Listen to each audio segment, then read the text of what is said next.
Wow,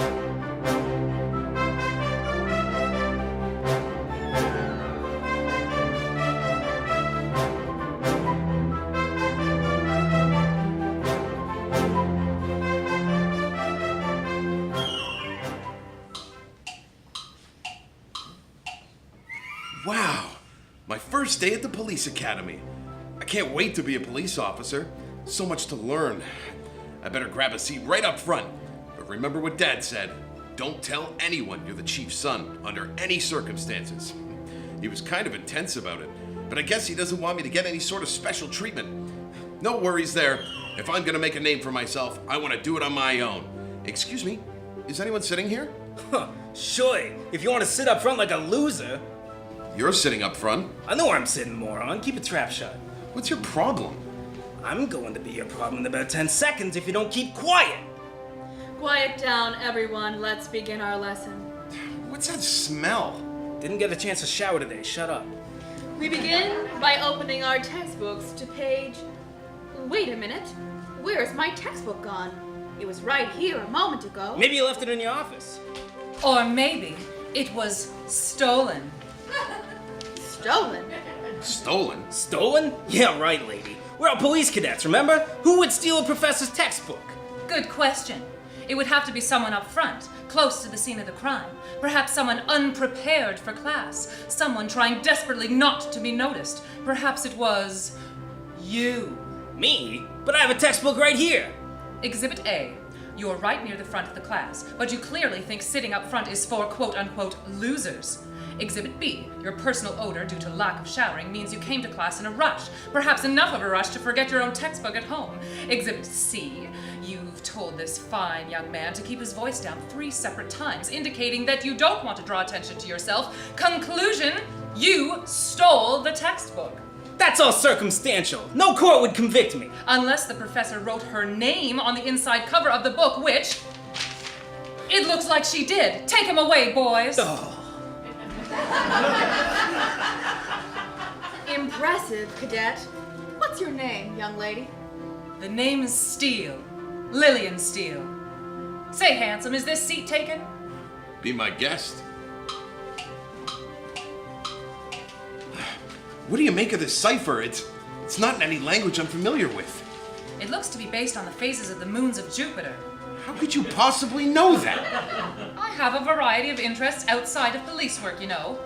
Whoa, look, it's the chief of police. Cadet, front and center. He's always calling you over. How does a girl get some of that FaceTime? You don't want to know. I'd better go see what he wants. Victor, what are you doing working with Cadet Steele again? We got paired up together, Dad. What do you want me to do? Flunk the assignment. What? You heard me. Flunk it! Again? You made me flunk the last 3 assignments. Our grades are plummeting. What gives? Never you mind. Just do it. What was that all about? Nothing. Look, I think you're wrong about this code. Mom? Dad? I'm heading out. Your first day at Adventure Scouts. I'm so proud. Oh, thanks, Mom. I'll pick you up after the meeting, Brad. Sounds good, Dad. Bye. I love you guys. We love you too. Goodbye now. Goodbye. Do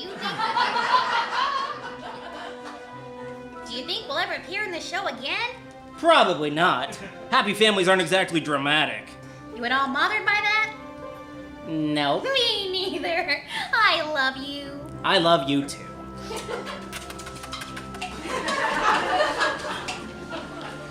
I'm telling you, it's not dried blood. It's, brown paint. Brown paint? Are you out of your mind, Marshall? You're telling me that the victim was pushed off the rooftop, fell 19 stories, and landed in a puddle of brown paint? Who says he was pushed? What gives, Vic? It's almost like you want us to fail. Cadet, a word? For someone who pals around with the chief as much as you do, you think you'd be a better detective. How's it going? Are you failing the assignment? I told her that the dried blood is brown paint. I don't know what else I can do. Keep at it. One more F and I can justify flunking her out of the academy. What for? She's the best cadet in the academy. Is it because she's beating my grades? You just don't want me to finish second. Yes, that's it. I won't have my son bested by some girl. Well, I won't do it. What? You can't make me do this. Lilian's my friend, Dad. Keep your voice down. I think you'll find it in your best interest to do as I say. Say, what are you two talking about anyway? You're as thick as thieves over there. Thieves? Are you calling me a thief, Cadet Steele? I'm clearly not. That's a very common expression. I won't stand for this kind of subordination from a cadet, especially one with such a low grade point average. Pack your things, Steele. You're done here. Fine. I don't need you. All this schooling was just a formality anyway. I've already seen hard combat. This is child's play. I'll open up my own detective agency and actually solve some crime, unlike you emotionally stunted grumpkin. Lilian, wait! Spit on you, Victor Marshall. We'll see if I ever speak to you again.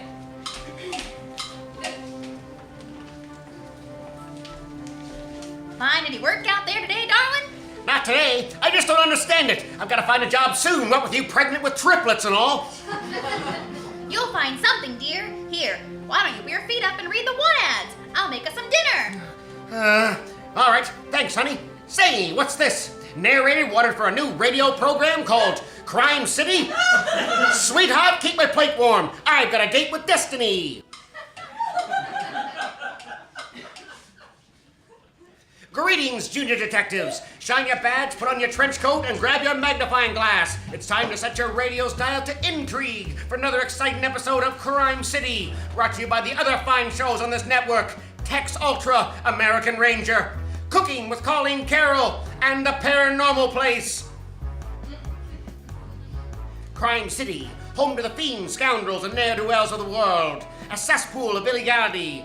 Honest citizens fear to walk the streets after dark. But one man stands against crime in Crime City, honor bound to serve justice and protect the innocent. Our hero, Victor Marshall, private detective. Victor Marshall, at your service. Exiled from a corrupt police force, Victor Marshall, with the help of his boy sidekick, Brad Bramble, Adventure Scout, first class, You're not my sidekick. saving the world Don't. with scouting. God damn it. and his trusted colleague, Lilian Steele. Hello. Aim to clean up crime in Crime City. What nefarious foes will our heroes face in their quest to uphold the law? Find out in tonight's breathtaking season finale, Once Upon a Crime in America.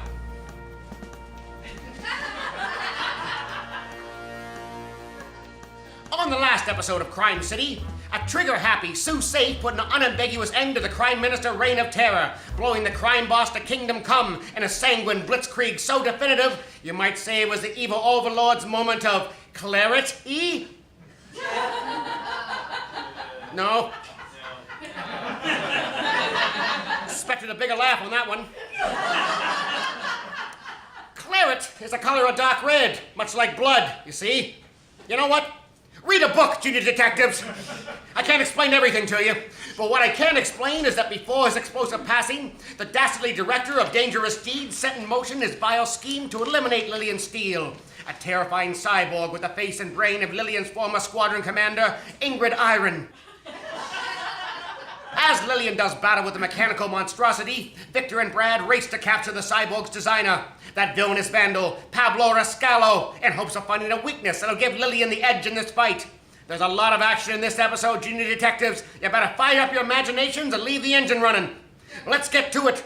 Our story begins high up on a radio tower overlooking the park, as technical whiz Peggy Sparks works desperately to repair her shorted-out radio communicator so she can talk to Lilian, who is doing battle below with the fearsome cyborg.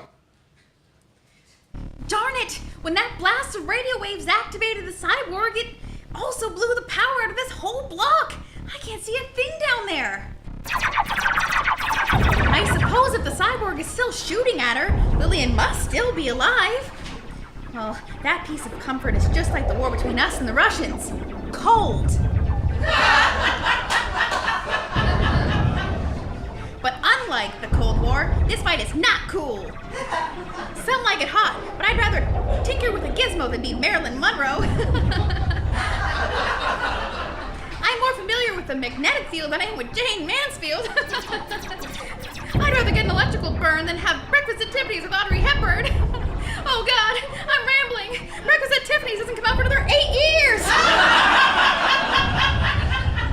Focus, Peggy, focus. Let's see. I just got to override the battery and, there. Lilian, are you all right? Am I all right? Oof. I'm fighting a giant robot that has the face and the brain of my old squadron commander. Ugh. Not to mention laser cannons. Oof. And to top it all off, I'm wearing a skirt and high heels. Ha! And she wants to know if I'm all right. I'm amazing. I just did a backflip over a laser beam. This is incredible. Why, this is so cool. How do I look? Do I look good? Be careful. Hold still, Steel. I will get you sooner or later. Make it easy on yourself. Peggy, once you get the streetlights back on, run and get a camera, will ya? I bet this will make for some great pictures. Stop enjoying this. Missed me. Meanwhile, our heroes Victor and Brad are hot in the heels of the designer of the cybernetic terror, that anarchistic artist Pablo Rascallo. With a little bit of luck and a pair of fleet feet, they'll capture the fleeing fiend and force him to reveal the detail how to shut the darn thing off before it's too late.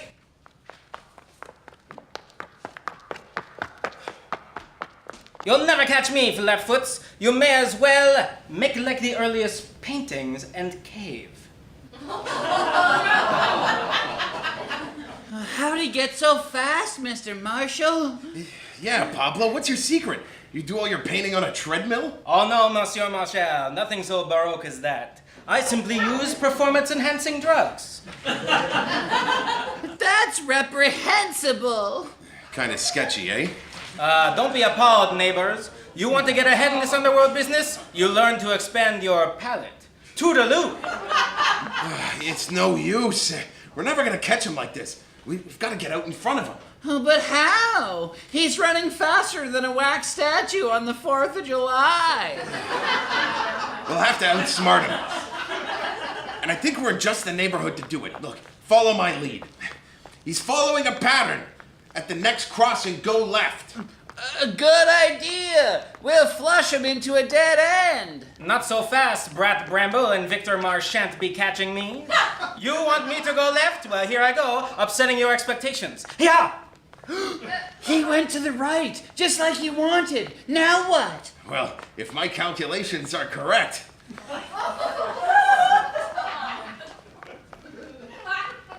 Gonna catch me a snake.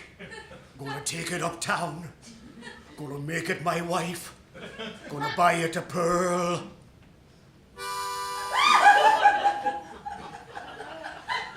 Oh, snake wife, teach me to love. Snake wife, a life without strife. What's this now? Look out, you still life nitwit! Oh! You fool!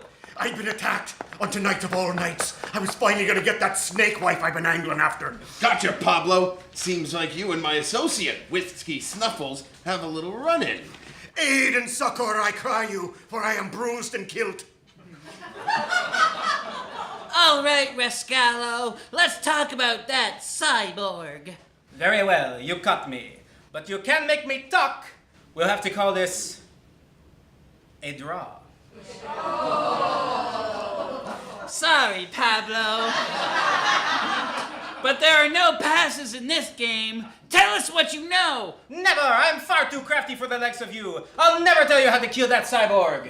Thanks just the same, but we don't want to kill the cyborg. You don't? Let me clean out my ears. I don't think I understood what this pigment.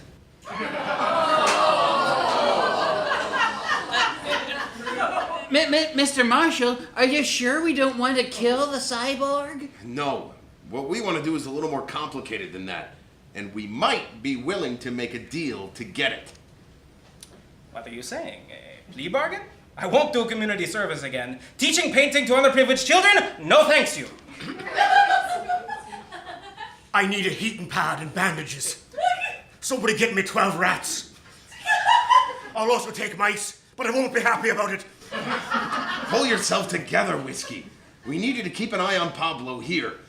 Don't worry, jackass Pollock. We're not arresting you. You can go free after you help us. J'écoutais.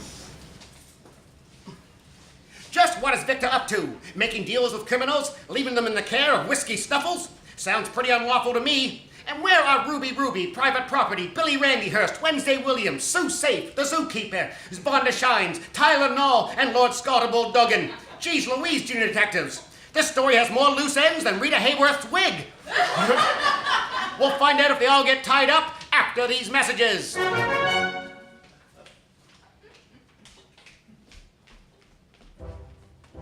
Well, howdy, partners. It's me, Crime City actress Marcy Lukianchuk, reporting live from the Wild West. Ooh, doggy, I tell you. When I'm not portraying the tough as nails Lilian Steele on Crime City, I like to spend my downtime with another dirt-packing, lead-chewing, bootstrap kind of guy, Tex Ultra, American animal control expert. It's my favorite show. There is no one quite like old Tex to keep the homesteaders of Texas safe from rattlesnakes and bobcats and all manner of creatures. Say, why don't we listen to a quick clip from this week's episode? All right, you varmint. It's time you moved along. These nice folks are trying to homestead. I'm only gonna say it one more time before things get nasty. All right, you asked for it. Let's see how all that armor holds up against my old six-shooter here.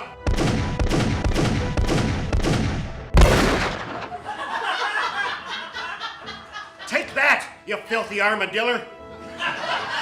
Oh, I love it when Tex sticks it to them filthy armadillos. Find out which other kinds of animal Tex will pump full of lead on this week's episode of Tex Ultra, American Animal Control Expert.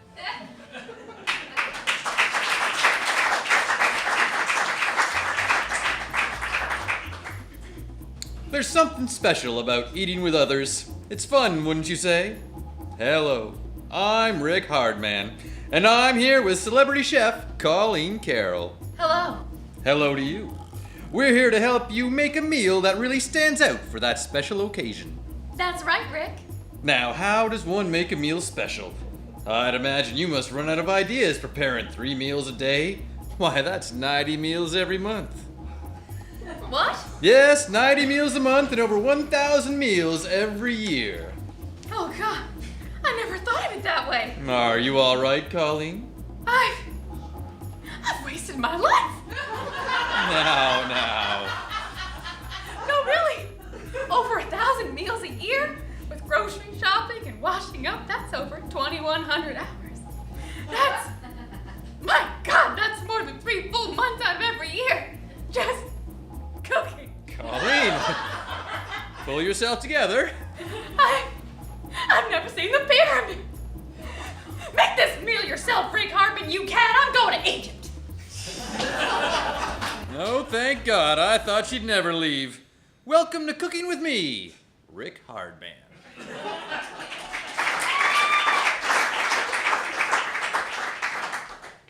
Welcome back, Junior Detectives. When we last left you, Lilian Steele was cheating death, using only her wits to battle a deadly laser-suiting cyborg. And... This is great! Start the show already. I want everyone to see how kick-ass I look. And enjoying it immensely. But with the power out in the park and visibility limited, how long can she last against the tireless tin tyrant? We'll find out as our story resumes. Holy cow!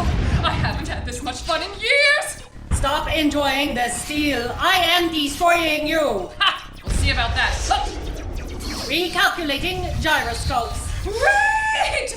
Peggy, do you copy? I just did a handspring over the pond. Did you get that camera yet? This is going to make one hell of a scrapbook.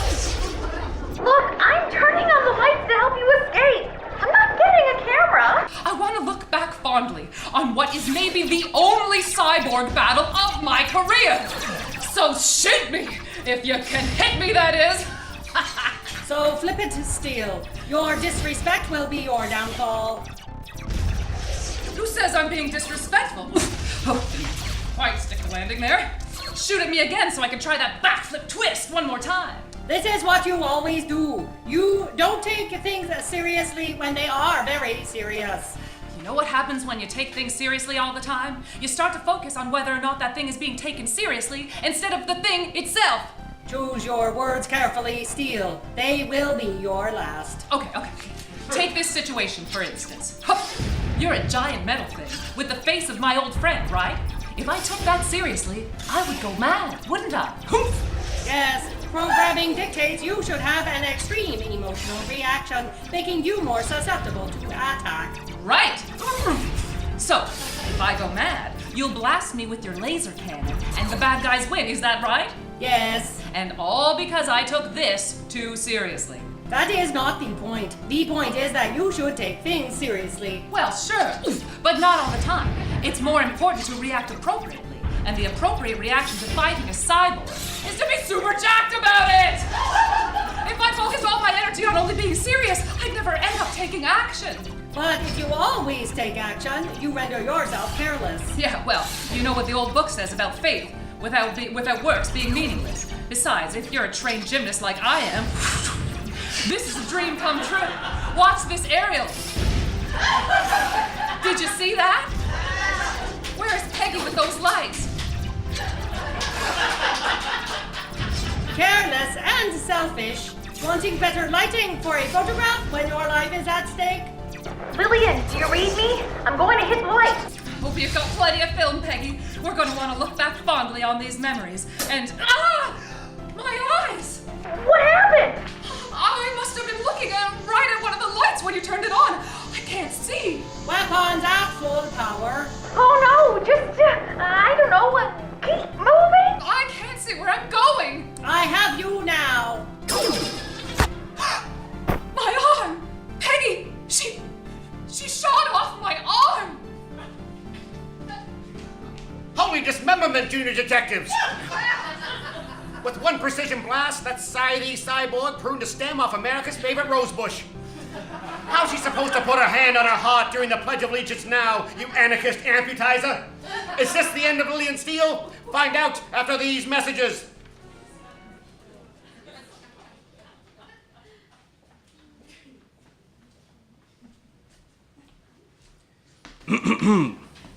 Welcome. You find yourself on a train, the window seat. You look outside and there's a little man gazing in at you. But how can that be? Anything is possible here in the paranormal place. A summer night. Lookout point. What's that scratching sound on the roof of the car? It's something from the paranormal place. A man awakens from a nap to find the sound of a dripping tap. But when he investigates the sound, he finds no taps dripping. He opens a closet. It's an alien. This all happened in the paranormal place. Adam. This is all fine, but you keep forgetting to mention the sponsor. You don't think it destroys the mood? Doesn't matter. Take it again from the top. A full moon. Thunder rumbles in the distance. A hook hand glints in the flashing lightning. The hook hand is attached to a Sasquatch. Because here in the paranormal place, nothing is what it seems. The paranormal place is brought to you by Silly Puppy Soda Pop. Who's a silly puppy? You can be a silly puppy if you buy Silly Puppy Soda Pop. The price is paranormal.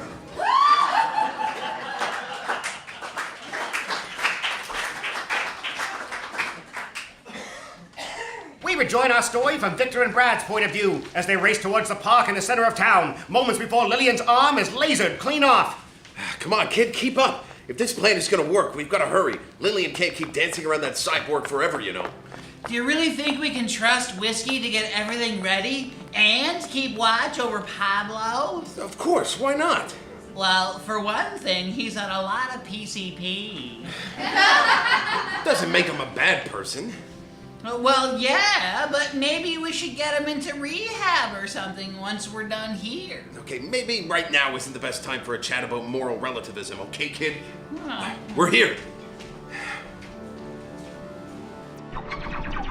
Did you see that? Where's Peggy with those lights? Careless and selfish. Wanting better lighting for a photograph when your life is at stake. Whoa! Look at that aerial! Miss Steele's an amazing gymnast. And there's Peggy over there on the power transformer. Peggy, what are you doing? Thank goodness you're here, guys. I don't know how much longer Lilian can keep up this place. Did you get everything you needed? Yeah, we sure did. The operating room is ready. Okay, all we've got to do is incapacitate the cyborg, and we should be able to surgically transfer Ingrid's brain back into her body. Great job, you guys. Okay, hang on. I just gotta turn the street lights on so Lilian can make an easier escape. Lilian, do you read me? I'm going to hit the lights. Hope you've got plenty of film, Peggy. We're gonna want to look back fondly on these memories and oh! My eyes! What happened? I must have been looking right at one of the lights when you turned it on. I can't see. Weapons at full power. Oh, no, just, I don't know, keep moving? I can't see where I'm going. I have you now. My arm! Peggy, she shot off my arm. Lilian! No! I'm blacking out. Miss Steele! Oh, what do we do? What do we do? We go in swinging, kid. You remember the wire you've got to pull? I think so. No time for second chances, kid. Do you remember it? I do. You're sending in Brad? That's nuts! There's only one wire that we can pull to cut power to the cyborg servos, but keep the brain alive. He's the only one with the hands that are small enough to reach inside the cyborg's casing and pull out the wire. Jeez, Charles Dickens over here. I'm not asking him to sweep chimneys. This is life or death. It's up to us to distract the cyborg until Brad can pull the wire. Are you ready? All right, you know I am. All right, let's go.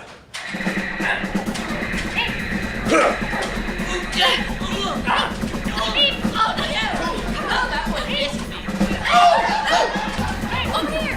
Let go. I can't move. Curse you, detectives! I'll get you yet. Don't worry, Ingrid. We'll get you all fixed up and you'll be back to your old self in no time. Oh, Miss Steele, are you all right? She's out cold, kid. Her arm. Is she bleeding? No. It looks like the laser cauterized the wound. But we've got to get her to a hospital. Come on. And so our heroes rush to the Crime City General Hospital, where Pablo Rascallo has set up an operating room to undo the damage he did, turning Ingrid Iron into a cyborg. Meanwhile, the doctors on staff tend to Lilian. After hours of surgery, Lilian begins to come around.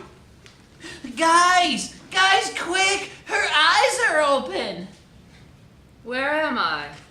You're at the hospital, Will. Did it work? It sure did. You were right to think the Crime Minister kept Ingrid's body on ice. With Pablo Rascallo's help, we were able to reattach her head and remove the implants that were controlling her behavior. She'll have a few wicked scars, but she'll be herself again. Thank God for that. But what's this? My arm! Something's happened to my arm. Now, Lilian, try and stay calm. The cyborg shot your arm off, and we couldn't save it. Okay, but once we got Ingrid's head back on her shoulders, we noticed we had an awful lot of cyborg left over, and we figured... I have a cyborg arm? Take it easy now. The laser's still activated. I have a laser cyborg arm? Now, I know this is alarming, but try to stay calm. This is... Amazing! Huh? The coolest thing ever! Private property is gonna be so jealous. Alrighty, you seem like you might be still in shock. Alright, let's get the nurse up to try and up your pain meds. Hello, is this a good time? Dad? No, it's not a good time. You're supposed to have turned yourself into the police for aiding and abetting the Crime Minister. So a good time would be in about 30 years or so when you get out of jail. Victor, please. I need to talk to you. I need to apologize. For which part? The part where you made me give up on my dream by flunking me out of the police academy? The part where you made me choose between you and my best friend? Or the part where you were in cahoots with a Nazi criminal overlord? I couldn't tell you about any of it without alerting the Crime Minister. He had eyes and ears everywhere. Even giving the vandalism case to Lilian last week was a huge gamble. But I knew if you found Pablo, you'd find your way all the way to the top. Hard to believe it was just last week this whole series got started. Series? Series of events, I mean. It feels like it's been going on since last September. That's a weird way to put it. You're not in a position to pass judgment on anything, Dad. And what's worst of all is that I'm just like you. What do you mean? I had Pablo Rascalo in custody. He could have given us the zookeeper and Vonda Shines and that louse of a reporter Billy Randyhurst and dozens of henchmen, everyone in the crime minister's operation. But I made a deal with him to save Lilian. Sometimes you have to bend the rules to protect the ones you care about. I know more about that than anyone. I don't like the idea of bargaining with criminals. Look at it this way, Victor. Lilian's safe now. The bad guys may be at large, but the bargain you made is complete. There's nothing stopping you from going after them now. Oh, sure. One private eye against an entire criminal organization. Those are great odds. Well, what if you had some backup? What are you talking about? I'll have to answer for my distasteful partnership with the crime minister. There's no getting around that. But maybe there's a way you can use resources of the Crime City Police Department. Dad, the cops are just as crooked as the crime minister was. Which is why they need someone with a strong moral compass to straighten them out. Which is why, as my final act as chief of police, I cede my power to you, son. What? Victor Marshall, I hereby reinstate your good standing in the Crime City Police Department, and by the power vested in me, appoint you Chief of Police. Me? Chief of Police? Holy cow! Congratulations, Mr. Marshall! Victor, if there was ever a man for the job, it was me! Right? That's a no-brainer. I should have that job! Lilian! Sorry. Painkillers just kicked in. I don't know what I'm saying. Congratulations, Victor. I don't know what to say, Dad. Well, don't say thank you. Being chief of police of Crime City is a thankless task at the best of times. It means long hours of paperwork, sorting out this mess with the press, and of course it means that you have to deal with the mayor. Frankly, I'm looking forward to some time behind bars. The mayor? Oh, no. Where is he? Speak of the devil. Let me through. I'm the mayor of Crime City. Let me through. Now, where is he? Where is that no-good chief of police? Hello, Thurgood. Gary, we've got a lot to talk about. What's all this I hear about criminal syndicates, Nazis and cyborgs roaming the streets? I go on vacation for 1 week. I honestly can't leave you in charge of anything, can I? I'm afraid you'll have to direct those questions to the chief of police. But, Gary, you're the chief of police. Not anymore. Now, if you excuse me, I have a long vacation or incarceration behind bars to get to. I'll leave you in the capable hands of the new chief of police, Victor Marshall. Victor? What are you doing here? Hello, Dad. Dad? But I thought the chief was your dad. He is. I have 2 dads. And twice the daddy issues, right? I'm sorry, I'm on painkillers. I don't know what I'm saying. Well,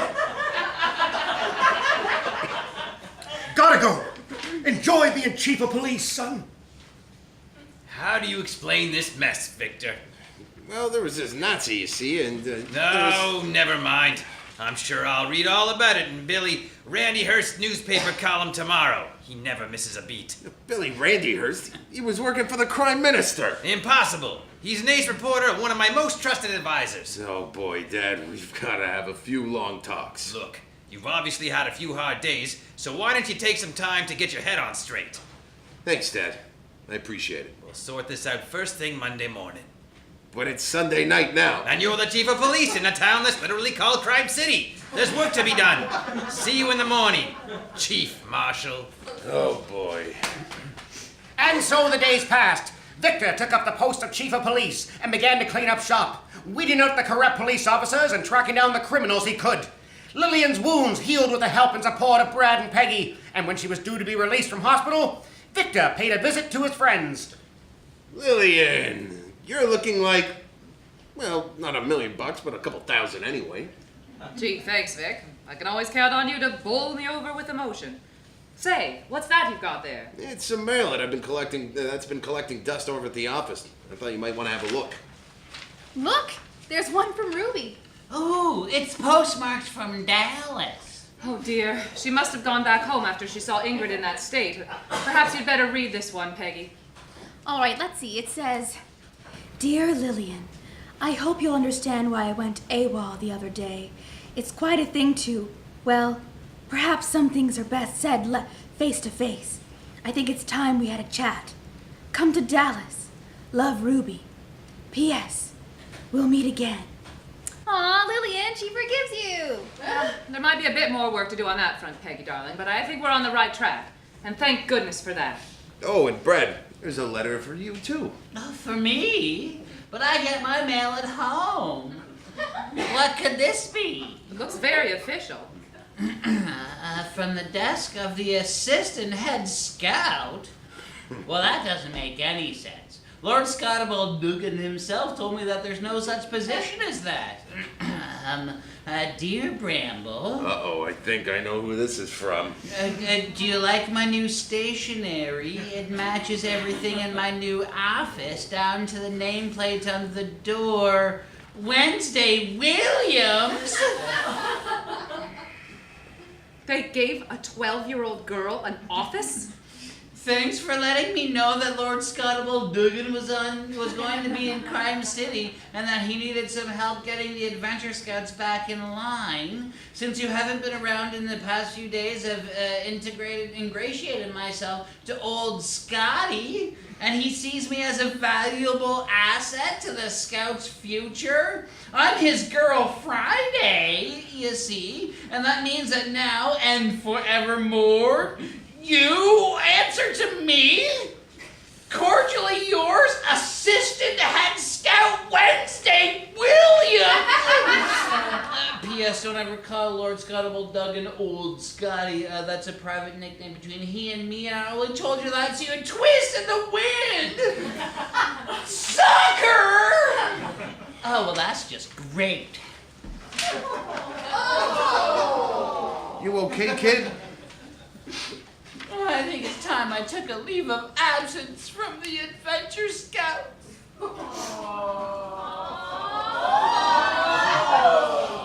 There are other ways to save the world. That might be a wise idea, Brad, darling. Say, if it's all right with your parents, why don't you join Peggy and I on our European adventure? We're going to meet up with Giselle and save the kings of Europe from Professor Massacre. Really? Gosh, that'd be fantastic. Do you still need a squad commander? Ingrid! Sergeant Iron, you're up and about. Slow moving, but mobile. As it happens, 2 total cranial transplants take some of the bang out of your firework. I may not be able to join in the action, but I could make myself useful in strategy and coordination. We'd be proud to have you, Sarge. Wouldn't we, Lil? More than proud, Peggy, far more. What about the rest of the squad? Private property? Private Pearl? Well, private property is still in her arsenal. Still? Have you seen that place? It's like an ant colony. She could be in there for months. So that's our first stop. What about Ruby? Well, she's gone back to Dallas. Whether she's with us or not remains to be seen. Why don't you two work on extricating private property from her arsenal, and Brad and I will fly to Dallas to speak with Ruby, and we'll all meet up in Tangier. It'll be a gas. Professor Masker won't know what hit him. We'll rendezvous in 2 days' time. Take care, Steele. We'll meet again. We'll meet again. Well, sounds like you're all off on quite the adventure. You're invited, of course, Victor. Yeah, come with us, Mr. Marshall. We'll see London and France and Austria and all of the EU. It'll be a hoot. I'd like to, but I think I'd better pass. Aw, no. It really won't be the same without you, Vic. We've left quite a few loose ends here in Crime City. All the Crime Minister's henchmen are still at large, and Who knows how much corruption still remains in the Crime City Police Department? Remember Officer Bluffstone? He seemed like he was going to be a pretty prominent figure there for a while. Probably merits an investigation, and yeah, I've got a lot of work to do. Plus, I kind of have a date with Sue Safe. What? Victor, I saw her first. You're dating a criminal? But you're the chief of police! Will you keep it down? Come on, it's not exactly public knowledge, and I think we both like to keep it that way. Oh, Victor, are you sure you won't come with us? I'm sure. I've got a chance to stand up and make a real difference for the honest citizens of this dump.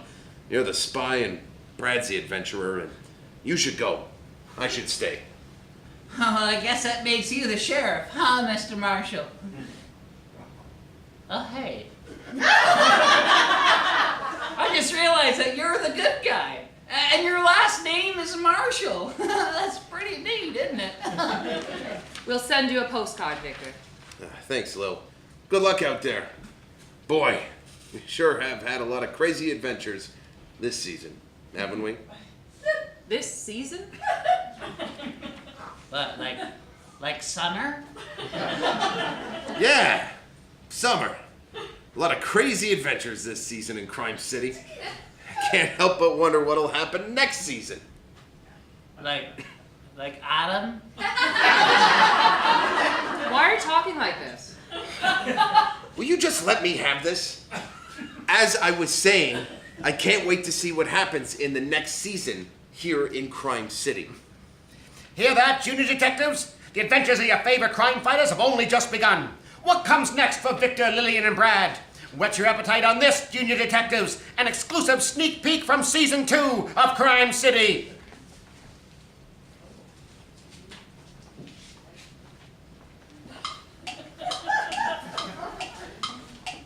Put down that python pistol, zookeeper. Say hello to my rattling gun, Flatboots.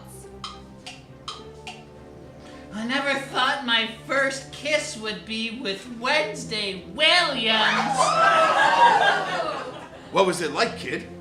Sloppy. Yet intriguing.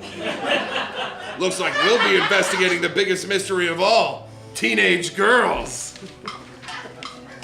Keep an eye on that bomb timer, Steele. I haven't let one go off yet, have I? You've only got 5 seconds. Cut the red wire. Wait a minute. All of the wires are gray.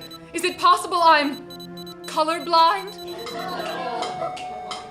Watch out for Crime City's newest criminal, the cheetah.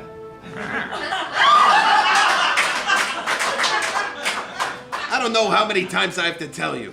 Cheating on your driver's exam does not make you a supervillain. But I spent all that on this costume. Well, it was a tough election, but congratulations on your victory, Mayor Whiskey Snuffles. Now where am I going to find all the porcupines I promised the people in my campaign speeches? They certainly can't have mine. Well, Vince, my new book, The Marshall Dynasty, an expose on the worst chief of police in Crime City's history by me, Billy Randyhurst, hits shelves today. Care to comment? Title needs some work. I won't stand for this kind of libel. You'll hear from my lawyers. Hey-oh. We've got to find a fossil, a clock, and a Zappit Brands microwave, or we'll never reassemble the time machine. Trapped 65 million years in the past. What a sticky situation. Lilian, you're standing in a tar pit. But I just bought these shoes.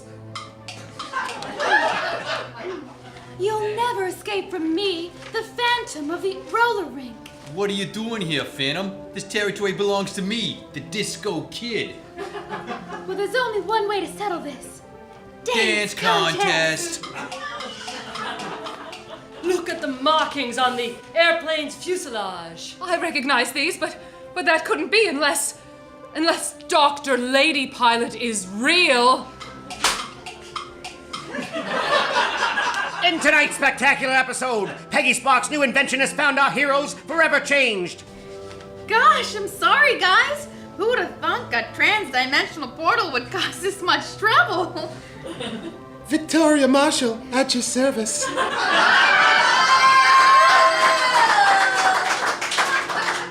PFC Leonard Steele reporting for duty. Adventure Scout, first class. Brenda Bramble, ready to save the world with scouting. That's right. We put the trans in transdimensional. Welcome, gentle listeners, to Crime Opposite. Look, I know my name might be Professor Massacre, but I'm not such a bad guy. I feel like those detectives are singling me out just because of my name. I hear you. You wouldn't believe the amount of trouble my name has caused. But I'll teach them not to mess with me, Dr. Racism. Hey guys, sorry I'm late for the meeting. The sexist sorcerer reporting for duty. Got room for one more? It's me, not all man. Okay. Okay. I quit. Guys, I'm not really good at this kind of thing, but I love you. Oh, we love you too, Mr. Marshall. We sure do, Vic. And wherever dear, sweet Connor Cantwell is, he loves you too. Wowie zowie! What mayhem, what adventure, what thrills and chills. And on that note, we leave you, gentle listener. Until next time, that is. So keep your badge shined, your trench coat on, your magnifying glass close at hand, and your radio's dial set to intrigue for more exciting adventures in Crime City.